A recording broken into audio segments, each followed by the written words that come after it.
এবং মাটির তৈরি ছিলেন বলেই আদম আলাইহিসসালামকে শয়তান সেজদা করেনি। বলছে তুমি কেন সেজদা করলা না? বলছে খালাকতানা মিন নার ওয়া খালাকতাহু মিন তিন, আমাকে বানিয়েছেন আগুন দিয়ে আর ওনাকে বানিয়েছেন মাটি দিয়ে। এবং সকল নবী আলাইহিস সালাম ছিলেন মাটির, আমরা সবাই বনি আদম। এবং বিশ্বনবী সাল্লাল্লাহু আলাইহি ওয়াসাল্লামকে আল্লাহ রাব্বুল আলামিন বলেছেন আপনি স্পেশালি বলেন কুল ইন্নামা আনা বাশারুম মিসলুকুম, ও লোকেরা শুনো, নিশ্চয়ই আমি তোমাদের মতো মানুষ। ইউহা ইলাইয়া আন্নামা ইলাহুকুম ইলাহু ওয়াহিদ, পার্থক্য হলো আল্লাহ আমার কাছে ওহী পাঠান। তবে রাসূলুল্লাহ সাল্লাল্লাহু আলাইহি ওয়াসাল্লামের উপমা তিনি নিজেই। এবং আল্লাহ বলেছেন ইন্নী খালিকুম বাশারাম মিন তিন, আমি বাশার বানিয়েছি মাটি থেকে। এখন মাটির উপাদান আজকের বিজ্ঞান বলেছে মাটিতে 8টা উপাদান থাকে, একটা হলো লাইট, আর বাকিগুলো থেকে মাটি সুপিরিয়র। এই জন্য মাটির আদম যেখানে গিয়েছে নূরের ফেরেশতা সেখানে যেতে পারেনি।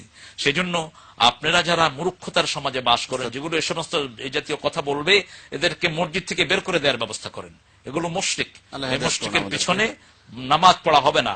যারা বলবে যে রাসূল সাল্লাল্লাহু আলাইহি ওয়াসাল্লাম নূরের তৈরি, এটা না বললে কাফের হবে, তো তুমি কাকে কাফের বলছো? আল্লাহ বলছে ইন্নী খালিকুম বাশারাম মিন তিন, আমি সব মানুষ বানিয়েছি মাটি থেকে। আর রাসূলকে বলছেন আপনি বলে দেন আনা বাশারুন মিসলুকুম।